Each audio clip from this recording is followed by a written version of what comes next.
Today I'm talking about how to improve your training. Hit that like button as it really helps my channel grow and share it with many other people. Let's jump in. There's this fantastic book called Training from the Back of the Room. And it describes 4 elements to make any training or education or coaching session that much better. Essentially, these 4 elements really help us structure the entire experience and focus on the participant. Not me as a trainer, not me as an instructor, not me as the expert, but instead as you, as the person that's in your class, that's in your session, that's in the workshop, so they can get the most out of this session. Number 1, connections. This is when learners make connections to things they already know. They look back and think back or experience something that they know about this topic already, and then they try to connect it with what you're going to share. It helps them realize that they have their own abilities, they have their own experiences, they have knowledge and contribution to bring to the workshop. And there's lots of techniques you can do to make these better. A simple one is just get them to fill out something and say, hey, answer a question. What do you know about this thing already before we jump in? Or have a conversation with someone beside you about this topic.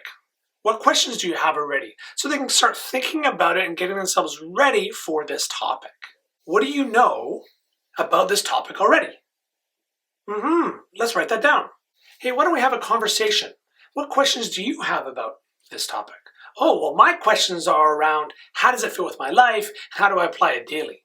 Oh, great. Let's write those down and then we'll continue on. Number 2, concepts. This is where learners, again, we're focusing on the participant, the learners of the workshop. This is where learners take in new information in multi-sensory ways, which means listening, seeing, experiencing, talking, touching, whatever that means, it gives them the opportunity to really connect into this.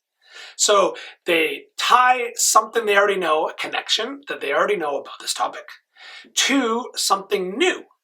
So this is an opportunity for you to share something, for them to actually experience something, for them to take in new ways of learning so it becomes deeper ingrained in them, that topic.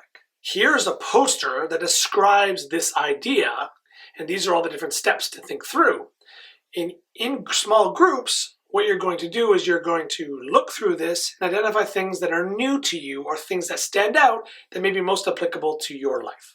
Now everyone, we're going to watch a short video that demonstrates what this can look like in real life. At the end of it, I want you to have a conversation with each other about what you noticed and what are the kinds of things that you think you could apply. Number 3, concrete practice.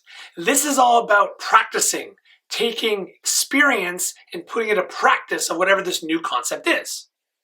So if you've taken them through it, they have a question, which is the connection. Now you're taking them through what the concept is, and they can now develop that in their minds. At this point in concrete practice, they can practice it. They can actually experience it. They can do something to actually demonstrate that and connect that in a kinesthetic way. So they may have a conversation. They may have to write something down. They may have to build something. And that makes it much deeper in terms of their learning and, of course, what they get out of the workshop that you're holding. In pairs, I would like you to come up with a quick script of what your manager would say and what you would say using this new concept so you can put it in practice right away. You be the interviewer and I'll be the interviewee, and you can ask me some questions so I can try to get ready for the future of how I can improve my interviews. Number 4, conclusions. Conclusions is all about connecting what they've done and being able to turn into action or to summarize what they got from the experience. So they've done the connection part, which is they know something and now they can relate it or potentially relate it to the new thing. They've experienced or pulled in information around a new concept. They've practiced it and experienced something, and now they have to summarize it, put it all together so it comes deeper in their mind and something they can turn into action. Take out your workbook and write down some thoughts you have about how you can apply it or questions you may have to do more research and continue your learning. Grab a stack of Post-it notes and write 2 or 3 ideas that came out of this whole experience, and then we'll talk about them as a collective group. With all of these 4 elements, you can make your training, your workshop that much better. Now that we've gone over these 4 aspects of what makes a really great workshop, I'd love for you to experience it by attending my Certified Agile training, link in the description, so you can see what it looks like. I've been applying these aspects and elements of making really great workshops and trainings for over a decade now. I'd love for you to experience and develop your own ways of learning by attending my class. Thanks so much for watching my video. Hit that like button and subscribe to my channel as I bring out new videos each week, helping you in your career development and professional growth. Have a wonderful week.